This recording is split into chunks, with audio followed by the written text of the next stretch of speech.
जी अमोल जी, बहुत बहुत स्वागत है हमारे फिल्मी फीवर में आपका। सबसे पहले हम बात करना चाहेंगे आपके उस टाइटल के बारे में, जो आपका टाइटल है थांग क्यूस्ट, उसके बारे में कुछ बताएंगे हमें। क्वेस्ट तो जो हम लोगों की खोज चलती रहती है, ये इसके मेन कैरेक्टर की खोज है, उसकी क्वेस्ट है, इसलिए वो टाइटल है। मेरी भी अपनी खोज है। मैं जो अपने समाज के बारे में, मेरे खुद के बारे में जो सवालात हैं उनके जवाब ढूंढने की कोशिश कर रहा हूँ, वो भी एक क्वेस्ट है एक तरह की। तो इसलिए ये फिल्म का नाम क्वेस्ट है। मराठी में जो फिल्म बनी है, ये दोनों साइमल्टेनियसली हमने दो भाषाओं में फिल्म बनाई है। एक इंग्लिश में है जिसका नाम क्वेस्ट है, मराठी में है उसका नाम थांग है। थांग का मतलब है एक तो सर्च है, थांग का ये भी मतलब होता है कि जिसकी गहराई आप नाप नहीं सकते, वो है। तो ये है। जाहिर सी बात है सर, जैसा हम जानते हैं आप बहुत ही सेंसिबल डायरेक्टर हैं, हमेशा कोशिश की है इंटरनेशनल सिनेमा की तरफ आपका अप्रोच हो, तो उसके बारे में सर ज़रा बताएंगे हमें, थोड़ा सा रिवीलिंग करें। Thank you for saying that I am a sensible director. मैंने जैसे कहा, मैं फिल्म बनाता हूँ, उसमें मेरी एक अपनी खोज चलती रहती है। मैं ये कोशिश करता हूँ कि शायद इस फिल्म के ज़रिए मुझे अपने आप के बारे में कुछ ज़्यादा पता हो, हमारे इर्द गिर्द के लोगों के बारे में ज़्यादा पता चल जाए, हमारे समाज के बारे में ज़्यादा पता चल जाए, हम लोग आज का जो ज़माना है, आज के हमारे इर्द गिर्द के प्रॉब्लम्स है, इनके बारे में पता चल जाए। तो ये सारी कोशिश मेरी करते रहता हूँ मैं, कि इन सब के बारे में मैं कुछ पता और कर लूँ, और ये करते करते ऑडियंस के साथ भी कुछ डायलॉग उसमें हो जाए तो मुझे बड़ी खुशी होती है। जैसा कि हम जानते हैं, हमारे हिंदी सिनेमा, कमर्शियल सिनेमा हो या आर्ट मूवी हो, बहुत कम ही ऐसे डायरेक्टर हैं जिन्होंने 7 नेशनल अवार्ड जीता हो। तो सर जाहिर सी बात है, कोई ख़ास स्क्रिप्ट में होगा तभी आपने सभी को अप्रोच किया होगा इस फिल्म के लिए। तो क्या ख़ास है आपके स्क्रिप्ट में, उसके बारे में थोड़ा बताएं। स्क्रिप्ट मेरी पत्नी ने लिखी है, संध्या गोखले, जिन्होंने अनाहत भी लिखी थी और पहली भी लिखी थी। इनकी जो स्क्रिप्ट है, ये ऐसी स्क्रिप्ट है, इतनी बढ़िया स्क्रिप्ट मुझे लगी। उसमें स्त्री पुरुष संबंध, नाते संबंध के बारे में इतने अच्छे पहलुओं पे नज़र डालने का मौका मुझे मिला। तो मेरी पूरी कोशिश रही कि स्क्रिप्ट की जो ताकत है वो ज़्यादा से ज़्यादा मैं कैसे बाहर ला सकता हूँ। इसमें और एक ये भी कारण था, ये क्वेस्ट थांग बनाने के पीछे मैंने बहुत पहले एक हिंदी फिल्म बनाई थी जिसका नाम था दायरा। उसके बाद एक मराठी फिल्म बनाई थी जिसका नाम था अनाहत। ये तीसरी फिल्म है जिसको हम लोग ट्रायलॉजी कह सकते हैं, जिनका एक थीमेटिक रिलेशन है उसके बीच में। एक थीम के अलग अलग पहलू ज़्यादा से ज़्यादा अलग अलग एंगल से ढूंढने की कोशिश इसमें की है। वो है मैन वुमन रिलेशनशिप, और मैन वुमन रिलेशनशिप के बारे में, जिसे हम सेक्सुअलिटी कह सकते हैं, उसके ज़रिए मैन वुमन रिलेशनशिप को स्त्री पुरुष आदमी औरत के जो संबंध है उनके प्रति देखने की ये कोशिश है।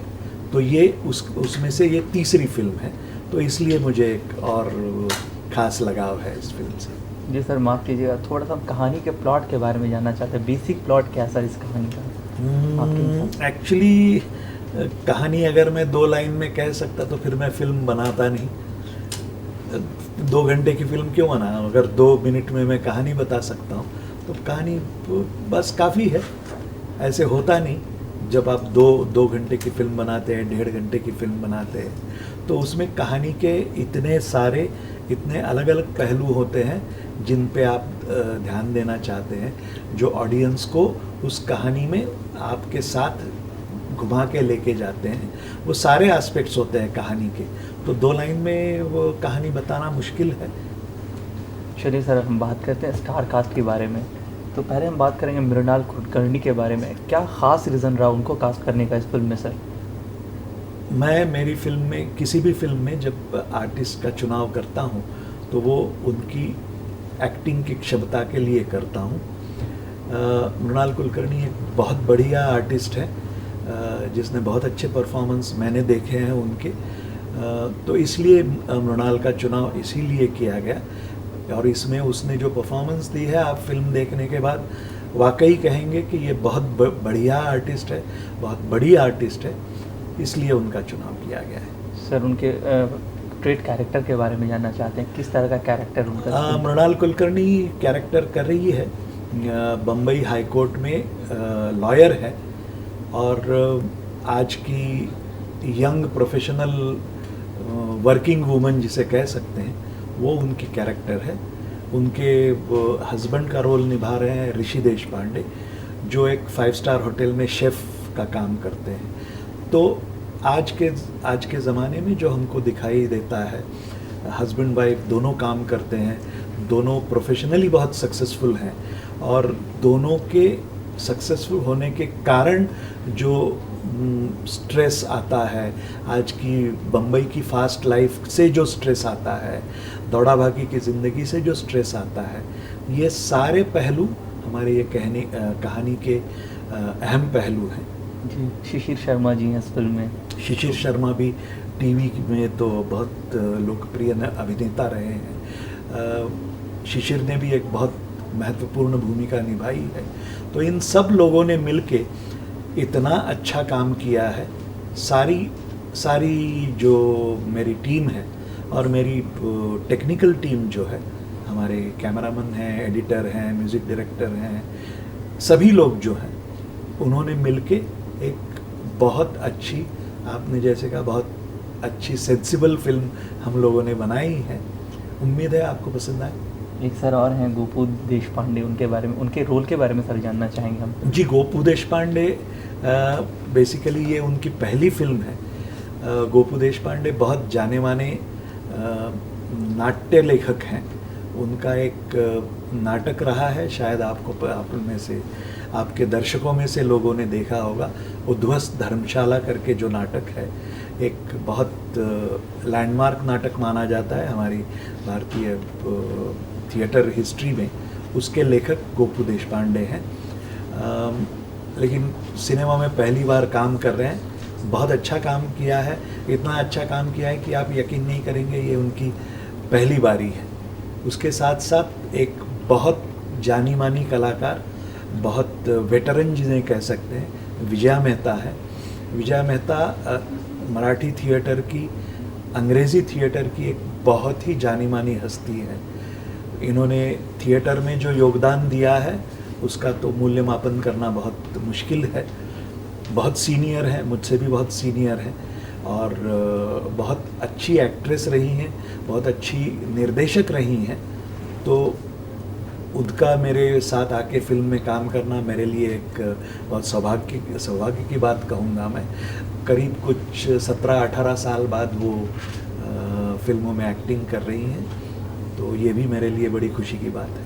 सचिन खेडेकर हैं, जो कि बहुत ज़्यादा कमर्शियल फिल्म करते हैं, वो हिंदी सिनेमा में नजर सचिन खेडेकर हैं, सोनाली कुलकर्णी हैं, काफ़ी लोग हैं जो मुझसे प्यार करते हैं और मेरा सम्मान करते हैं। इसलिए आके छोटे छोटे रोल में इन्होंने स्पेशल अपीयरेंस, गेस्ट अपीयरेंस ऐसा करके ये लोग हैं, और सारी टीम ने मिलके बहुत ढांसू परफॉर्मेंसेस दिए हैं। जैसा कि हम सिनॉप्सिस में देख रहे हैं सर, आपने जो बैकड्रॉप दिया है वो बॉम्बे फीलिंग्स आए उसके बैकड्रॉप में, तो क्या ख़ास रीज़न रहा कि आप बॉलीवुड हिंदुस्तान से कहीं बाहर शूट के लिए नहीं गए?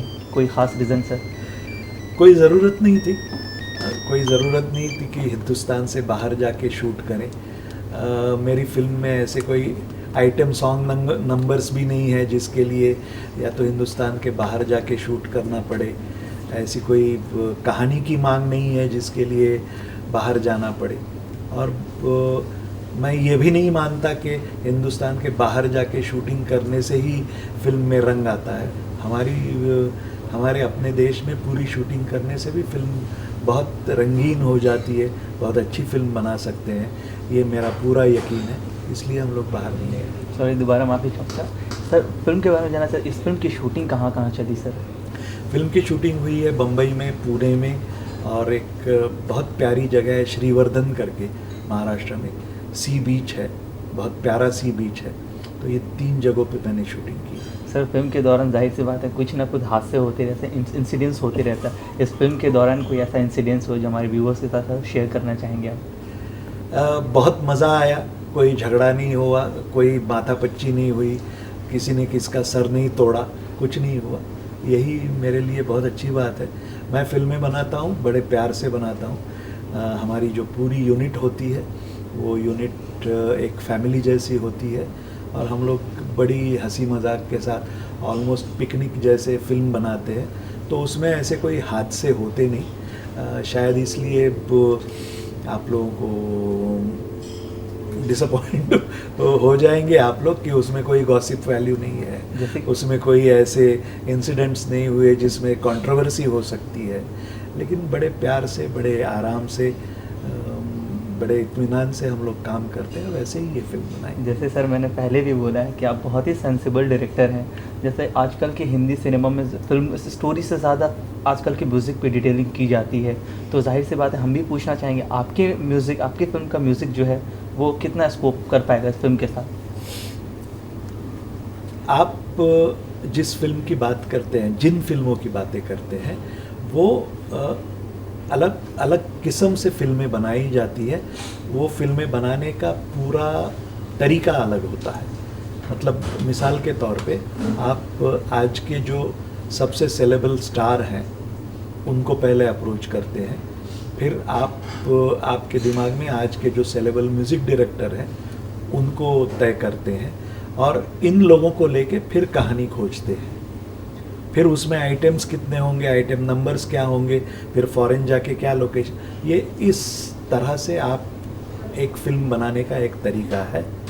मुझे उसके साथ कोई झगड़ा नहीं है, लेकिन मैं ऐसे फिल्म इस तरह से फिल्में नहीं बनाता। मैं फिल्म बनाता हूँ इसलिए बनाता हूँ कि मुझे एक कहानी कहनी है, जो कहानी मुझे बहुत अच्छी लगती है, वो कहानी मैं लोगों के साथ शेयर करना चाहता हूँ। वो कहानी की जो मांग होती है वो मांग मैं पूरी करता हूँ। अगर उस कहानी में स्टार की ज़रूरत नहीं है तो मैं स्टार नहीं लेता।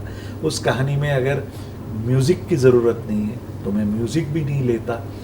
और इस तरह से मैं फ़िल्म बनाता हूँ।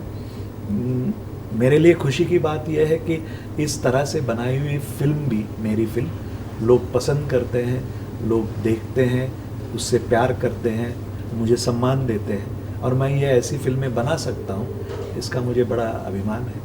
सर अगर हम बात करें मराठी फिल्मों की, तो हमेशा इस फिल्मों को किसी तरह से कोई बढ़ावा नहीं दिया गया हमारे इंडस्ट्री में, तो इसके लिए ख़ास कदम क्या उठाना चाहिए ऐसी फिल्मों के लिए सर? बिल्कुल अच्छा, उसकी मराठी सिनेमा की अपनी एक जगह है, अपनी एक शान है। जहाँ तक आप बढ़ावा देने की बात करते हैं, वो हिंदी मेन स्ट्रीम सिनेमा एक ऐसी जगह है कि जो हर जगह हावी होना चाहती है, और इसलिए हमारी जो प्रादेशिक फिल्में हैं, अलग अलग भाषाओं की फिल्में हैं, वो फिल्में थोड़ी पीछे रह जाती हैं। ये भी ज़रूर होता है कि सारे चैनल्स हैं, सारे न्यूज़पेपर्स हैं, वो भी हिंदी फिल्म का जो ग्लैमर है, ग्लिटर है, उसके बहाव में कभी कभी चकाचौंध हो जाते हैं।